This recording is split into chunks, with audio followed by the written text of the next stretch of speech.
Hi students, आज हम BA part third का सेकंड पेपर अंतरराष्ट्रीय संबंध पढ़ेंगे। पिछले वीडियो में हमने तृतीय विश्व और अमेरिका में विशेष प्रभाव के बारे में पढ़ा था। आज हम पढ़ेंगे गुट निरपेक्षता के बारे में।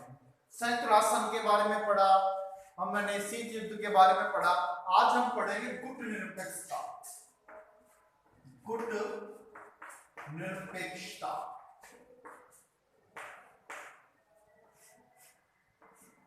गुट निरपेक्षता का साधारण अर्थ है अर्थात किसी भी गुट में शामिल न होना तथा किसी भी गुट के दबाव में न रहना तथा अपनी स्वतंत्र विदेश नीति का पालन करना ही गुट निरपेक्षता कहलाता है। इसकी स्थापना 1961 में बेलग्रेड कहाँ पे? यूगोस्लाविया में है। यूगोस्लाविया में शिखर सम्मेलन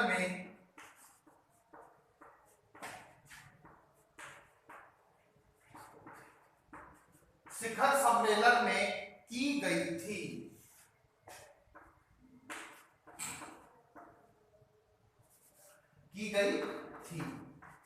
अब बात आती है कि प्रारंभ में इसके कितने सदस्य थे। तो प्रारंभ में गुट निरपेक्षता के 25 सदस्य थे और वर्तमान में 120 सदस्य हैं। प्रारंभ में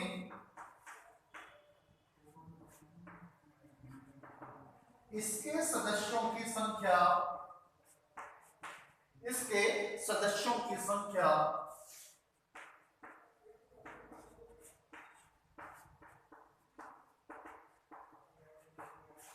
25 थी। वर्तमान में इसके सदस्यों की संख्या 120 है। वर्तमान में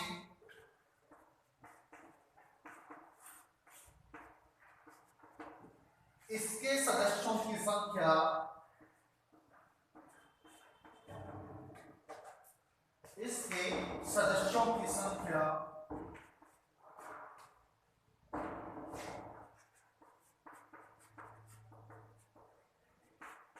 120 है। 120 है। अर्थात गुट निरपेक्षता क्यों आवश्यकता पड़ी गुट निरपेक्षता की? जब 1945 में द्वितीय विश्व युद्ध समाप्त हुआ तो चारों ओर जो तीसरी दुनिया के देश थे, जो अल्प विकसित या विकासशील राष्ट्र थे, वे बड़े देशों से या नवोदित राष्ट्रों से अलग रहकर अपनी अलग विदेश नीति का पालन करना चाहते थे तथा वे किसी भी गुट में, क्योंकि दो गुट हो चुके थे, दो महाशक्तियां थी द्वितीय विश्व युद्ध के बाद। सोवियत संघ था एक तरफ, तो दूसरी तरफ संयुक्त राज्य अमेरिका था। तो इन दोनों गुटों से अलग रहकर इस एक नाम दिया गया जिसका नाम था गुट निरपेक्षता, अर्थात किसी भी गुट में शामिल न होना तथा अपनी स्वतंत्र विदेश नीति का पालन करना ही गुट निरपेक्षता कहलाता है, जिसकी स्थापना 1961 में बेलग्रेड में शिखर सम्मेलन में, जो कि यूगोस्लाविया में है, की गई थी। प्रारंभ में इसके सदस्यों की संख्या 25 थी। वर्तमान में इसके सदस्यों की संख्या 120 है। इस प्रकार से गुट निरपेक्षता की स्थापना 1961 में की गई थी। अब बात आती है कि गुट निरपेक्षता के जनक किसे कहा जाता है या गुट निरपेक्षता का जनक किसे कहा गया है। तो गुट निरपेक्षता का जनक नेहरू नासिर टिटो, इनका नाम वर्ल्ड राजनीति में यानी गुट निरपेक्ष राजनीति में सर्वोच्च रूप से लिया जाता है। अर्थात भारत के जवाहरलाल नेहरू, मिस्र के नासिर और यूगोस्लाविया के मार्शल टिटो, ये तीनों जनक गुट निरपेक्षता के जनक माने जाते हैं। अर्थात गुट निरपेक्षता के जनक के जनक भारत के नेहरू, भारत के जवाहरलाल नेहरू, पंडित जवाहरलाल नेहरू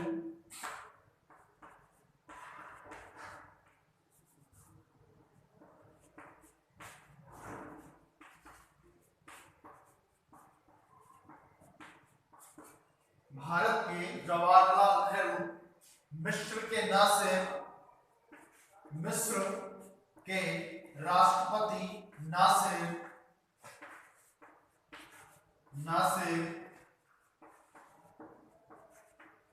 और यूगोस्लाविया के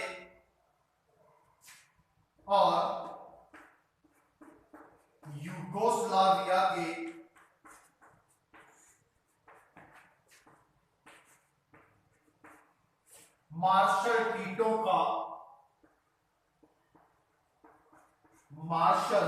टीटो का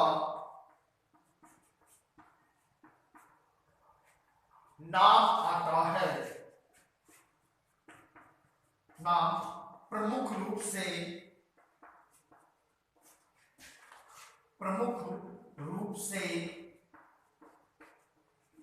आता है।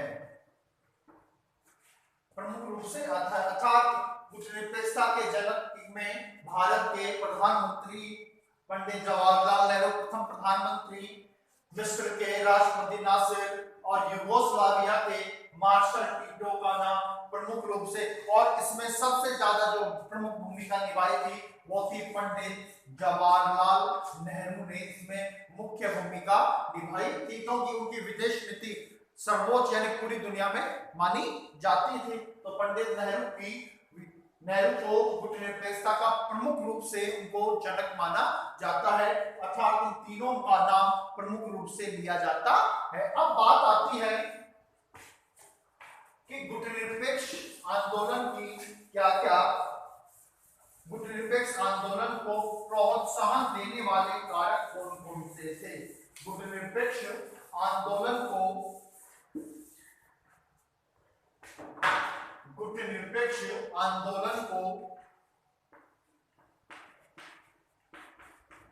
निरपेक्ष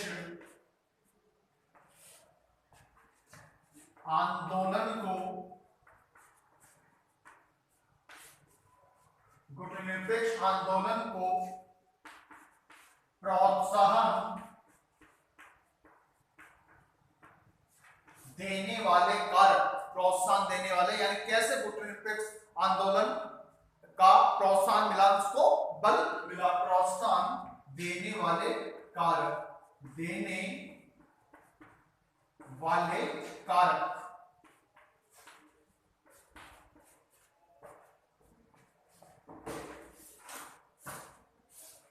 प्रोत्साहन देने वाले कारक, जिसमें था शीत युद्ध, मनोवैज्ञानिक विवशता। शीत युद्ध प्रमुख रूप से लिया जाता है। शीत युद्ध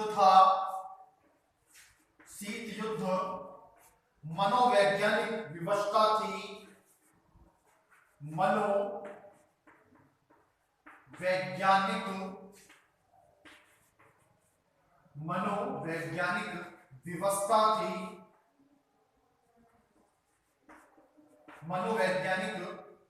विवशता थी, सैनिक गुटों से पृथक रहना था, सैनिक गुटों से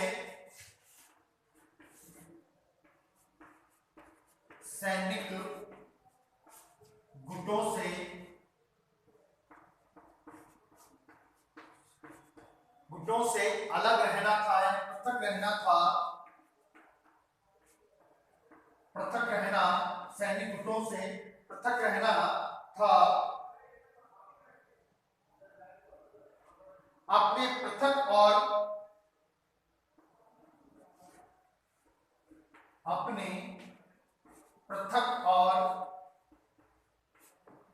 वैचारिक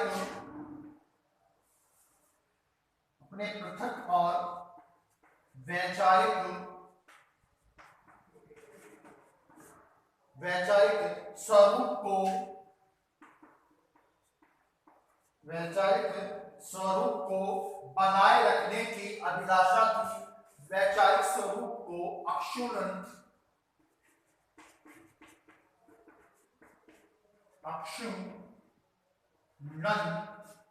बनाए रखने की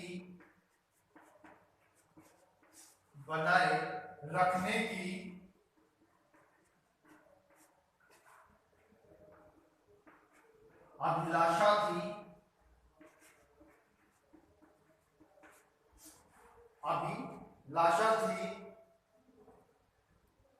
स्वतंत्र विदेश नीति का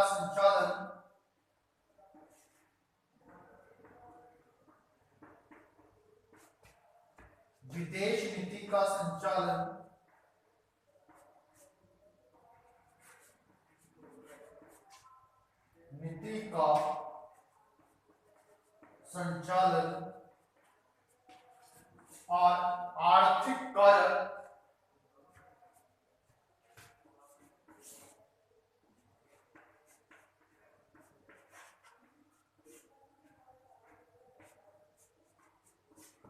प्रमुख रूप से लिए जाते हैं। अर्थात कूटनीतिक आंदोलन को प्रोत्साहन देने में था शीत युद्ध, क्योंकि द्वितीय विश्व युद्ध के बाद से ही दो महाशक्तियों में विश्व दो गुटों में विभाजित हो गया था और दो गुटों में विभाजित होकर पूरे विश्व में शीत युद्ध प्रारंभ हो गया था। अर्थात एक ऐसा युद्ध जो न किसी अस्त्र से लड़ा गया था, मनोवैज्ञानिक युद्ध के नाम से संबोधित जिसको किया जाता है। यह शीत युद्ध भी यानी गुटनिरपेक्षता को प्रोत्साहन, गुटनिरपेक्ष आंदोलन को बनाने में या उसको गुटनिरपेक्षता को बनाने में एक महत्वपूर्ण योगदान निभाया था। दूसरा था मनोवैज्ञानिक व्यवस्था थी। अर्थात जो छोटे देश थे, जो गरीब देश थे, जो विकासशील देश थे, उनके मन में यह थी कि हम वापस इन बड़े विकसित देशों के अगर की ओर हम चले जाएंगे तो वे हमें वापस गुलामी की ओर जकड़ लेंगे, गुलाम कर लेंगे। इस कारण एक मनोवेग यानी मन में एक संकोच था, मन में एक विचार था कि जिससे कि अलग रहना ही इन गरीब देशों ने, विकसित देशों ने और विकासशील देशों ने अलग रहना ही समझा। इस कारण से इनके मस्तिष्क में यह व्यवस्था थी कि हम अलग ही रहेंगे। इस कारण से मनोवैज्ञानिक व्यवस्था ने भी गुटनिरपेक्ष आंदोलन को बनाने के लिए, ये गुटनिरपेक्ष आंदोलन का जन्म देने के लिए मनोवैज्ञानिक व्यवस्था भी अहम भूमिका निभाई थी। नेक्स्ट सैन्य गुटों से पृथक रहना, क्योंकि उस समय नाटो, सीटो, सेंटो ऐसे कई सैन्य गुट थे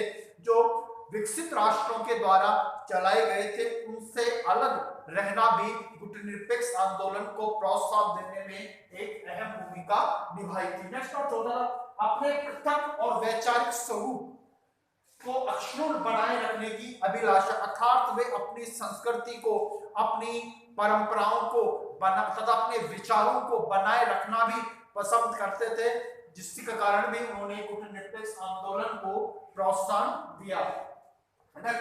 स्वतंत्र विदेश नीति का संचालन करना था। अर्थात वे किसी भी बाहरी गुट में अपनी संविधान को या अपने कानून को या अपने स्वतंत्रता को किसी दूसरे के ऊपर नहीं लादना चाहते थे। अर्थात वे अपनी स्वतंत्र विदेश नीति का संचालन करना चाहते थे, जिस कारण से भी गुटनिरपेक्ष आंदोलन को प्रोत्साहन मिला। नेक्स्ट था आर्थिक कारक। आर्थिक कारक इसमें ज्यादा इंपॉर्टेंट है, क्योंकि जो नवोदित राष्ट्र स्वतंत्र हुए थे वे बहुत ज्यादा गरीब या अल्प विकसित या विकासशील थे।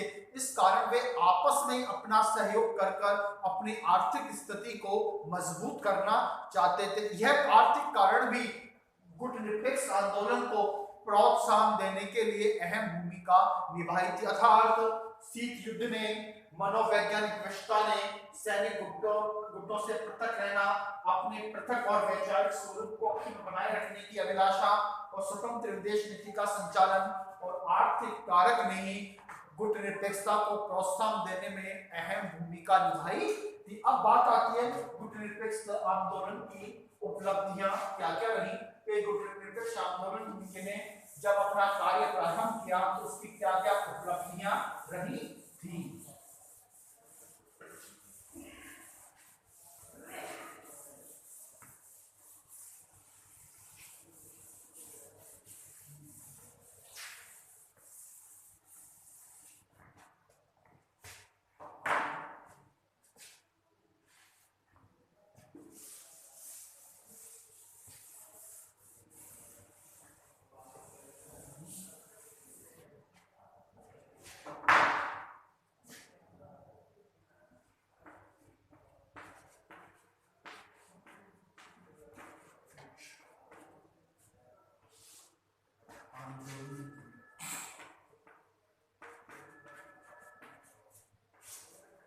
आंदोलन की उपलब्धियां,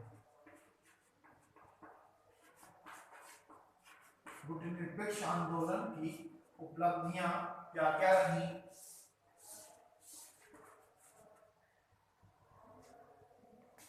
गुटनिरपेक्षता को दोनों गुटों द्वारा मान्यता, गुट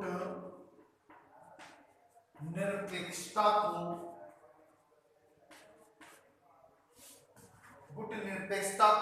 दोनों गुटों को यानी सोवियत संघ द्वारा भी और संयुक्त राज्य अमेरिका के द्वारा भी इसको मान्यता दी गई। गुट निरपेक्षता को दोनों गुटों द्वारा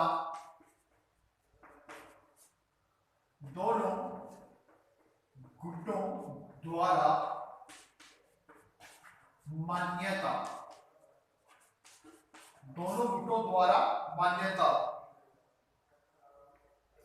विश्व राजनीति में संघर्ष को टालना, विश्व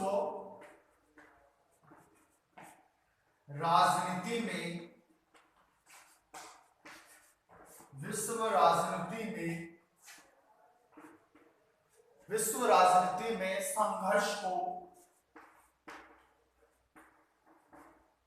संघर्ष को टालना या खत्म करना, शीत युद्ध को शस्त्र युद्ध में बदलने से रोकना, शीत युद्ध को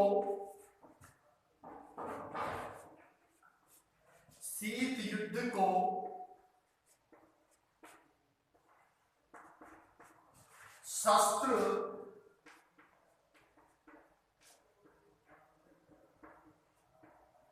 युद्ध में परिणित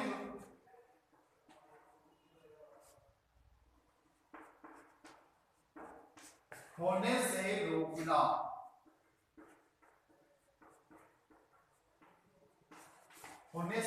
रोकना, निशस्त्रीकरण और शस्त्र नियंत्रण की दिशा में प्रगति, निशस्त्रीकरण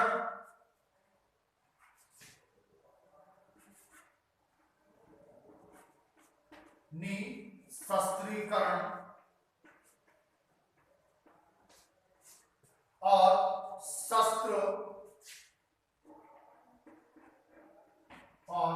शस्त्र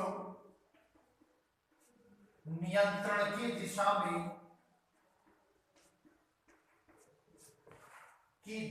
में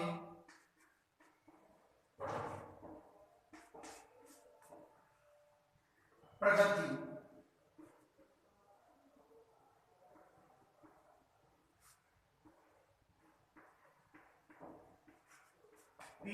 करना है। विश्व समाज को के लिए उन्मुक्त वातावरण तैयार करना, विश्व समाज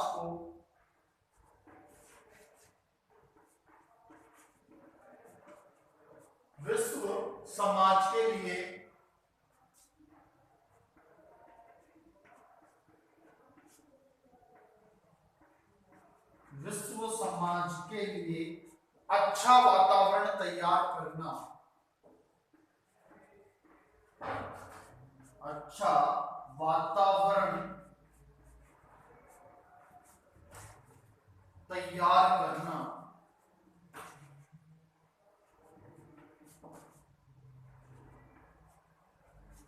अच्छा विश्व समाज के लिए अच्छा वातावरण तैयार करना, अपनी राष्ट्रीय प्रकृति व अनुरूप विकास के लिए प्रतिमान, अपनी चौथा अर्थात गुटनिरपेक्ष आंदोलन की उपलब्धियों में गुटनिरपेक्षता को दोनों गुटों द्वारा मान्यता, अर्थात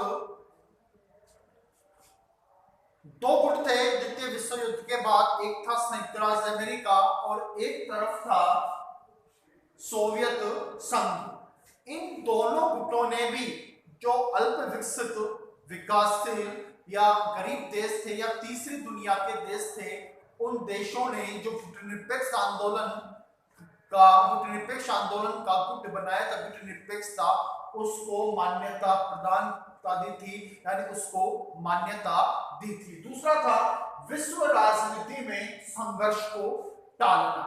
विश्व राजनीति उस दौर में एक बड़ा संकट था क्योंकि शीत युद्ध चल रहा था, विश्व की दो महाशक्तियां आपस में टकरा रही थी। ऐसी स्थिति में शीत युद्ध के संघर्ष को टालना, विश्व युद्ध की स्थिति को टालना भी एक गुटनिरपेक्ष आंदोलन ने अपनी अहम भूमिका निभाई थी। दूसरा था शीत युद्ध को शस्त्र युद्ध में बदलने से या परिणत होने से रोकना, अर्थात उस समय जो शीत युद्ध चल रहा था वो शीत युद्ध शस्त्र युद्ध अर्थात महायुद्ध में परिणत नहीं हो जाए, इसको भी टालने में गुटनिरपेक्षता ने अपनी अहम योगदान निभाया था या अपनी अहम भूमिका निभाई थी। दूसरा है निशस्त्रीकरण और शस्त्र नियंत्रण की दिशा में प्रगति करना। गुटनिरपेक्षता ने यह कहा कि विश्व जब तक निशस्त्रीकरण की नीति को अपनाएगा तभी विश्व में शांति स्थापित हो सकती है, शस्त्रों पर अपना नियंत्रण रखेगा तभी विश्व में एक शांति कायम स्थापित रह सकती है। इस कारण से भी गुटनिरपेक्ष आंदोलन ने अपनी अहम भूमिका निभाई थी। विश्व समाज के लिए एक अच्छा वातावरण तैयार करना, एक शुद्ध वातावरण करना, एक आपसी भाईचारे की स्थापना करना, ये गुटनिरपेक्ष आंदोलन के कारण थे। दूसरा था अपनी राष्ट्रीय प्रकृति के अनुरूप विकास के प्रतिमान तैयार करना, जिसमें था आपस में सहयोग स्थापित करना, आर्थिक उन्नति के लिए आयाम स्थापित करना, एक देश दूसरा देश किस तरह से अपना विकास कर सकता है इसका उन्मुक्त वातावरण तैयार करना भी एक मोस्ट एंड इम्पोर्टेंट फैक्टर माना जाता है। ये सब प्रतिमान थे जो गुटनिरपेक्ष आंदोलन के संयुक्त राष्ट्र संघ के लिए के स्वरूप को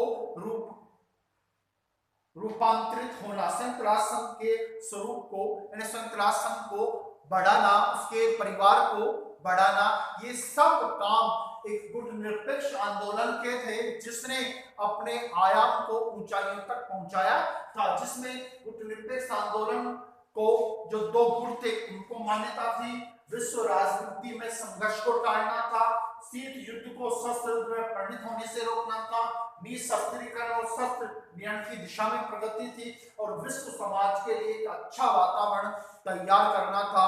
ये संयुक्त राष्ट्र संघ की ये 5 मुख्य बातें उपलब्धियां थी जिसने पूरे विश्व में इस गुट को एक उपलब्धि हासिल की थी तथा ऊंचाइयों पर पहुंचाया था। एक 25 देशों वाला गुट आज वर्तमान में इसके 120 सदस्य हैं, जो 1961 में बेलग्रेड में यूगोस्लाविया में इसकी स्थापना हुई थी। इसके संस्थापकों में थे भारत के तत्कालीन प्रधानमंत्री पंडित जवाहरलाल नेहरू थे, मिस्र के राष्ट्रपति नासिर थे और यूगोस्लाविया के मार्शल टीटो इस गुटनिरपेक्षता के आंदोलन के जनक माने जाते हैं। इस प्रकार गुटनिरपेक्ष आंदोलन आज पूरी तरह पूरे देश, पूरे विश्व के अंदर अपनी पहचान कायम किए हुए है। इस प्रकार से मैंने आप लोगों को गुटनिरपेक्षता के बारे में बताया। अगले बारे में इसके कारक तत्वों के बारे में, इसकी क्या कमजोरियां रही, क्या इसके गुण रहे तथा वर्तमान समय में इसकी क्या प्रासंगिकता है, इसके बारे में मैं नेक्स्ट वीडियो में बताऊंगा। Thank you.